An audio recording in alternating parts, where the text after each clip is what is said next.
Dan the Natural Man Show. Hey everyone, it's Tuesday. Today I want to talk about one of my favorite herbs. I have a lot of favorite herbs. Herbs are wonderful. But today I want to talk about the herb slippery elm. The part that you use of this herb is the inner bark of the tree. This is a great herb. It's mucilaginous herb. So that means it's a very soothing herb to ulcerative conditions, whether they are internal or external. So, slippery elm is one of the finest and most valuable medicines in the herbal world. It possesses an abundant mucilage which will soothe, disperse inflammation, draw out impurities, heal rapidly, and greatly strengthen. It is especially soothing and healing to irritated and inflamed surfaces, the various mucous membranes internally, or wounds, burns, chapped skin, etc. So I have seen this herb help a lot of people with irritable bowel syndrome. It's a very gentle herb. So I mean, slippery elm is it's a nutritive herb as well, which means it's a good herb to get your nutrition in. Slippery elm is a very nutritious herb, and sometimes people become so inflamed in their GI tract that they can't hold food down and it's painful to eat. But most people with this condition, they can tolerate slippery elm gruel. You make it kind of like oatmeal. You add water to it, stir it up. You can sweeten it if you want to. And most people can tolerate slippery elm gruel. Even if they can't tolerate other foods, they can usually tolerate slippery elm. And it's really good for people. It's kind of a...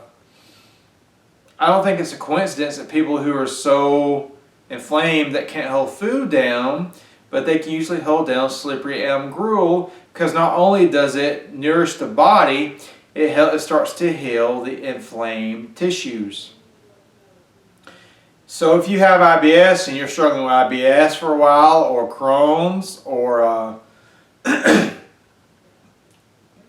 any condition that's inflammatory in the intestines, you can take slippery elm. You can take it in capsules. You can take it in a teaspoon of water.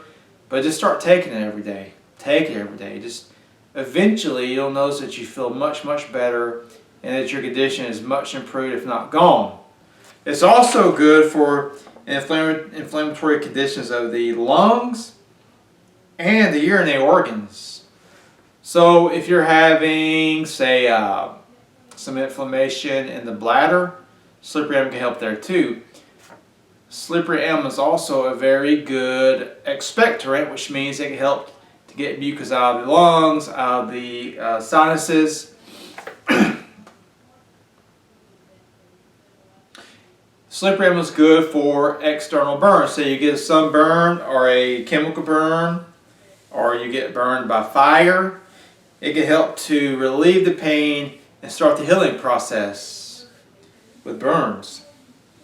It is also good for a lot of people, works for a lot of people with bed sores. Some bed sores become very resistant to healing. But slippery elm is another good one that you can try on bed sores. And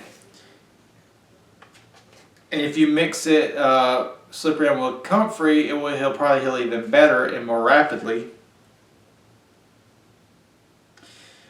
Slippery elm gruel is a valuable remedy in all cases of weakness, pulmonary complaints, which is the lungs, stomach inflammation, lung hemorrhage, etc. Slippery elm is considered one of nature's finest emulsants. It is especially efficient in absorbing noxious gases and neutralizing any acidity in the stomach. Because of its mucilaginous nature, it ensures easy passage during the processes of assimilation and elimination. So it's good to use during a bowel cleanse because it lubricates the colon, which makes the bowel or the fecal matter come out much easier because it's slick. Its action is so gentle, it can even be retained by delicate stomachs when other substances will be rejected, like I was talking about before. As a poultice, the slippery elm is one of herbal medicine's greatest remedies in soothing injured or inflamed parts, which also provides the elements for speedy healing and strengthening of the tissue.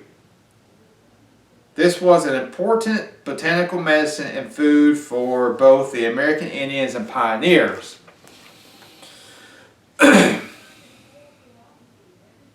And then here is a list of medicinal uses for slippery elm. Tuberculosis, asthma, bronchitis, pneumonia, gastritis, nephritis, gastric ulcers, floric inflammation or ulceration, calculi, scalding urine, croup, diphtheria, inflammation of the bowels, skin eruptions, sores, ulcerated stomach, stomach weakness, boils, carbuncles, abscesses, chilblains,